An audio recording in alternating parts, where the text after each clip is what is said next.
India गठबंधन के सारे नेता जिंदाबाद। मधुबनी लोकसभा क्षेत्र से महागठबंधन उम्मीदवार सह पूर्व मंत्री अली असरफ फातमी ने पंडौल के कार्यकर्ता सम्मेलन में भाग लिया। इस सम्मेलन में बिहार के पूर्व मंत्री समीर महासेठ, लोकसभा के प्रभारी सत्यनारायण यादव भी मौजूद थे। इस मौके पर श्री फातमी ने कहा कि मैं यहां इलेक्शन लड़ने नहीं जीतने आया हूं। देखिए मनोज कुमार झा की एक रिपोर्ट। मैं आपसे बता देना चाहता हूं, जितने भी मधुबनी के साथी यहाँ असेंबली क्षेत्र के साथी बैठे हो, मैं स्पष्ट रूप से एक बात कह देना चाहता हूं, साथियों, मैं यहाँ इलेक्शन लड़ने नहीं आया। आप समझ लीजिए, इलेक्शन लड़ने नहीं आया। स्पष्ट रूप से यहाँ हम इलेक्शन जीतने आए हैं। इसका बहुत दिन हो गया मधुबनी में कभी लालटेन नहीं जला। मैं लालटेन जलाने भी आया हूं। इसलिए साथियों, ये जो मिला है आपको गमछा, गले में लगाओ या मुरेटा बांध लो मेरी तरह, और इलेक्शन तक बांधे रखो। कोई दुनिया की ताकत तुम्हें नहीं हरा सकती है, ये याद रखें।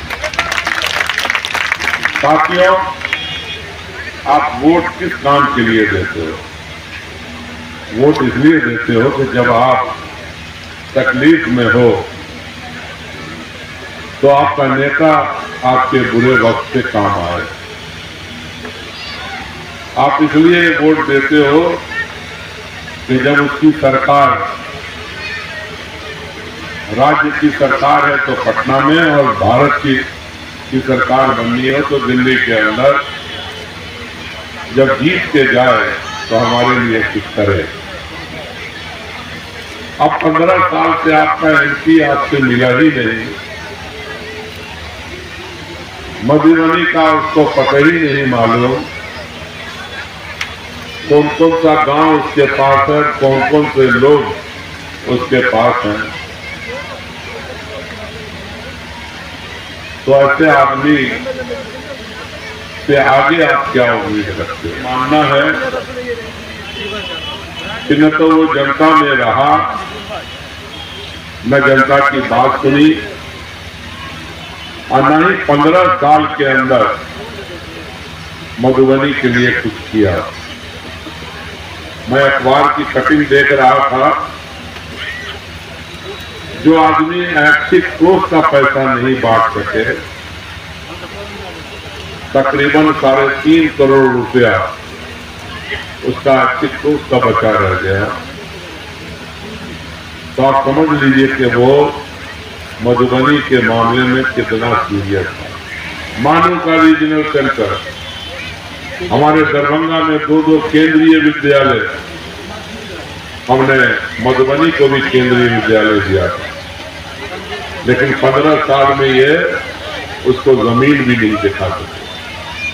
मुझे याद है, मैं अपने हाथों से नवोदय विद्यालय का फाउंडेशन डाला था मधुबनी। भी प्रखंड में चले जाओ, मैं 3 जिला समस्तीपुर, दरभंगा और मधुबनी, जिसको मैं अपना हिस्सा समझता था, ये एक ही जिला होता था पहले।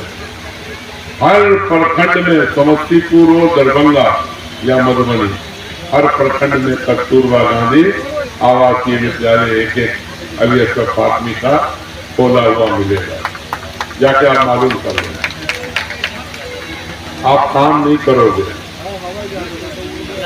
और हर एक डिपार्टमेंट से 100-100 करोड़ का दावा था, हमने लाया, और जो लाने के क्रम में जो आज जो अधूरा है उसे पूरा करने के लिए जनाब अली असरफ फातमी जी का आना बहुत आवश्यक है।